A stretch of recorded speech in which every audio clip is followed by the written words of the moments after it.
Hey ladies and gentlemen, welcome back to the channel. As always, it is Nick here, back with your daily crypto news and analysis, and today we're going to be talking about Ripple and XRP. So let's just dive in and let's talk about a few things. First off, just gonna make sure everything is refreshed. So I am definitely going to continue to watch on what I told you guys that I'm watching yesterday, which is of course the indices and the dollar. So as we are just kind of ranging here, Bitcoin continues to close above 30K on the daily. We still have yet to see major decisive factors within indices and also even on the dollar.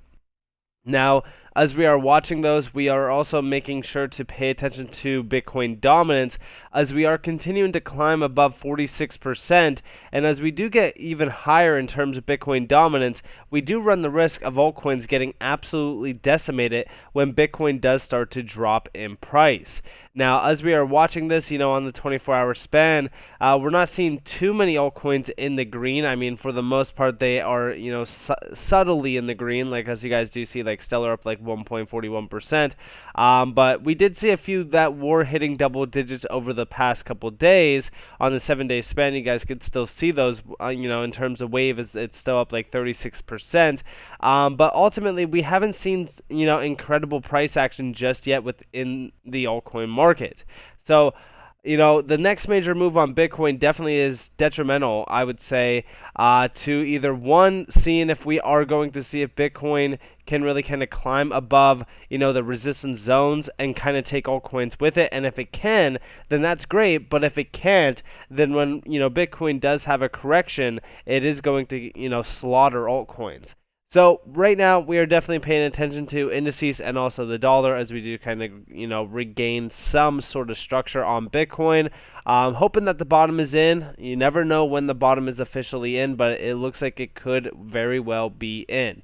Now, I do want to talk to you guys about a few things. So first off, we do see Ripple here saying we teamed up with UCL CBT to detail the rapidly evolving world of digital assets at the enterprise level. Learn more about the future of both financial and non-financial corporate use cases for digital assets in our latest report.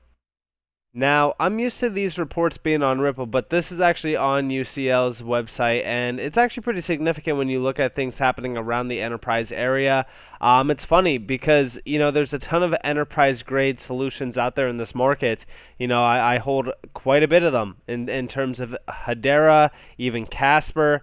When we really kind of look at this, it is the idea that DLTs are essentially becoming more and more popular, specifically within use cases around healthcare, finance, and so many other business models. It's truly remarkable how fast they have grown.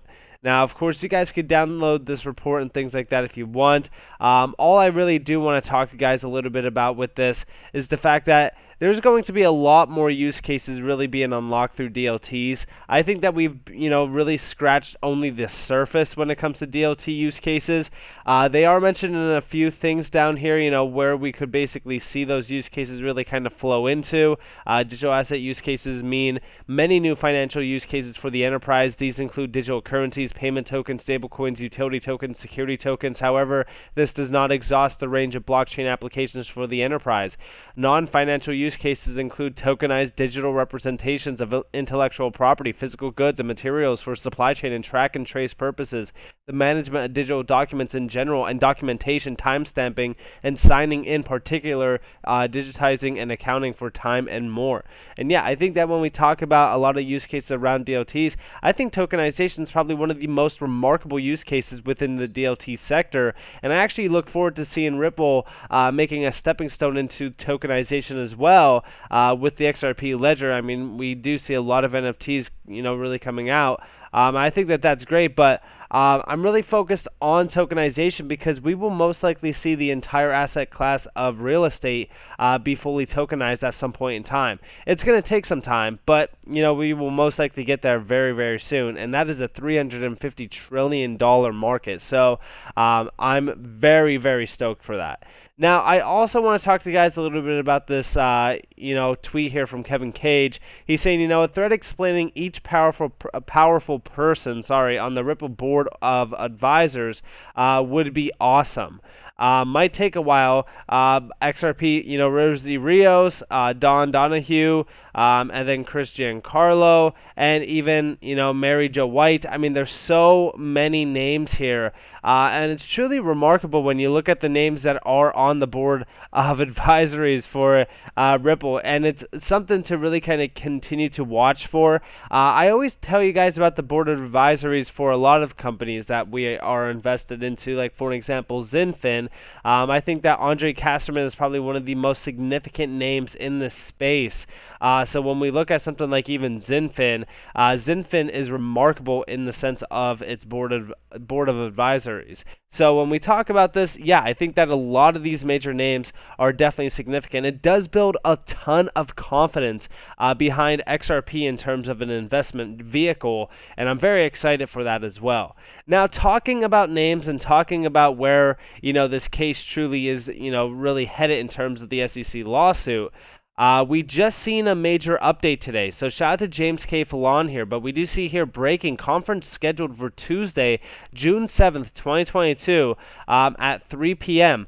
to discuss the SEC's renewed assertion of the attorney-client privilege as to internal documents related to Hinman's June 14th, 2018 speech. This is pretty significant, and we actually did see Jeremy Hogan responding to this because somebody said, let me ask my attorney Jeremy Hogan about what he thinks.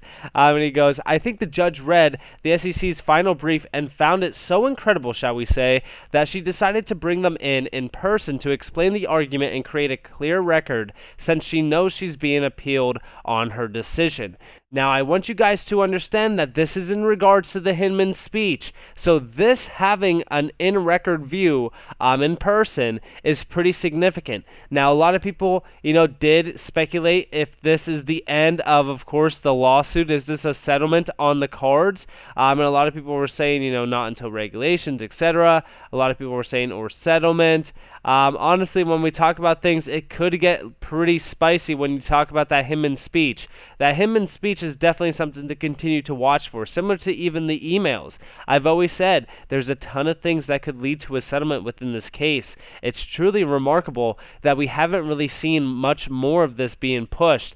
I'm very excited for this. I'm very excited for these dates to really kind of be pushed as well. Let's see where this goes, because this is pretty significant. This is probably one of the most major updates that we've seen within the SEC lawsuit. Now, I also want to talk to you guys about a few things regarding, cryptocurrencies and blockchain in general. First and foremost, we did see here Goldman Sachs is exploring a deal with FTX to integrate aspects of their derivatives businesses.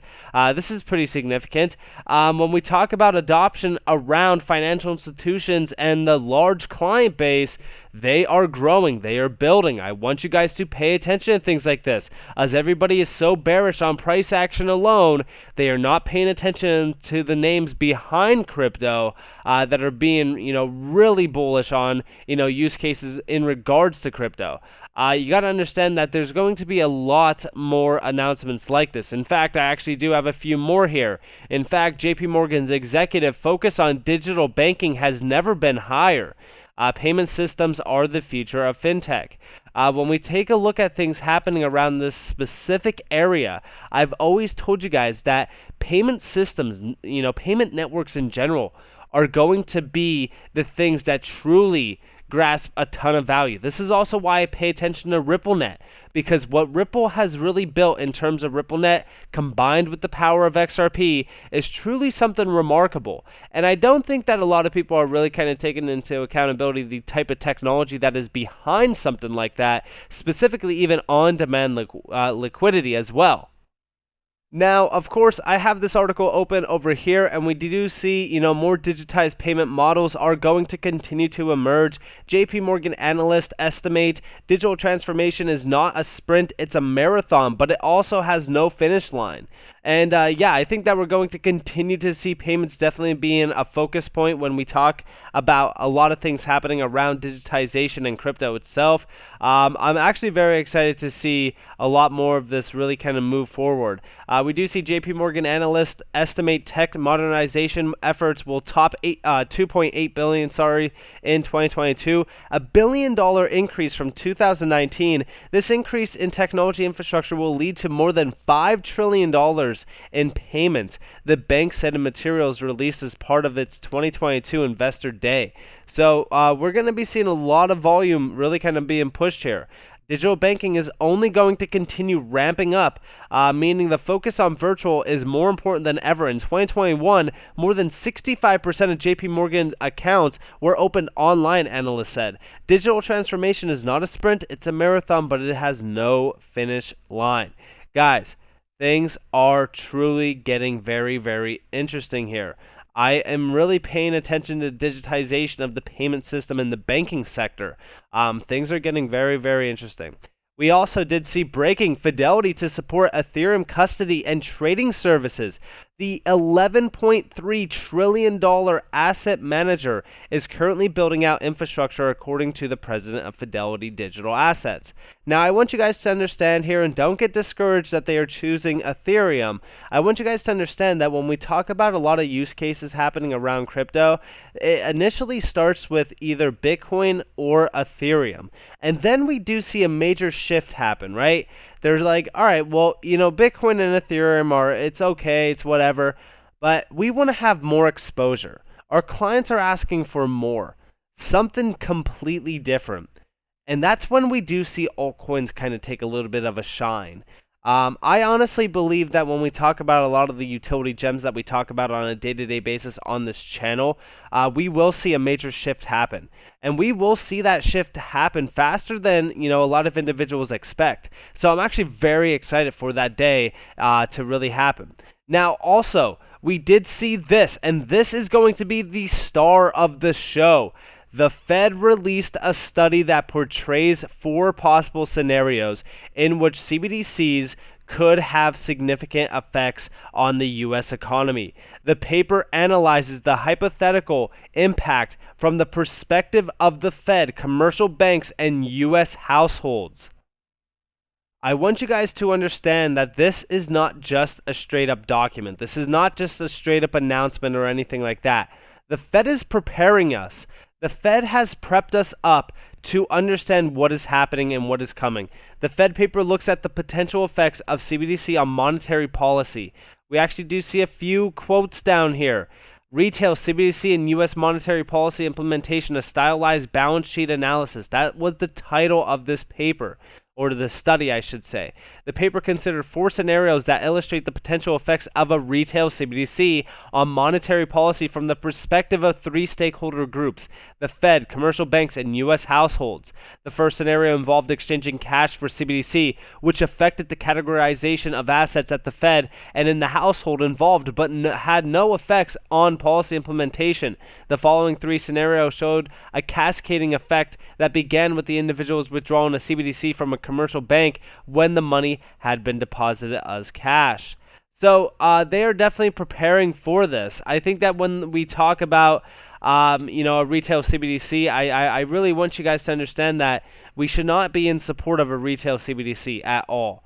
I've always said my main concerns with retail CBDC is the idea that it really kind of takes away any transparency and or I shouldn't say transparency. It takes away all privacy and makes every single payment fully transparent and really kind of gives them that transparency that they want in terms of tracking and tracing every single payment ever made. So I really want to step away from a retail CBDC and talk more so about a wholesale CBDC. That's what I really want to see, but it looks like they are preparing us for a retail CBDC here. Which, again, this is a major warning sign. I want you guys to understand the red flags around this. I want you guys to understand that we should not be at all in support of something like this, just so that you all know. Now, with that being said, I hope that you guys enjoyed this video. If you guys did, definitely leave a like, subscribe, turn notifications on if you guys want more free content. You guys are more than welcome to follow me on Twitter and join the free Discord down in the description below. As those up there, you all have a beautiful day or beautiful night, wherever you guys are in this beautiful world. This has been Nick. Peace out, guys.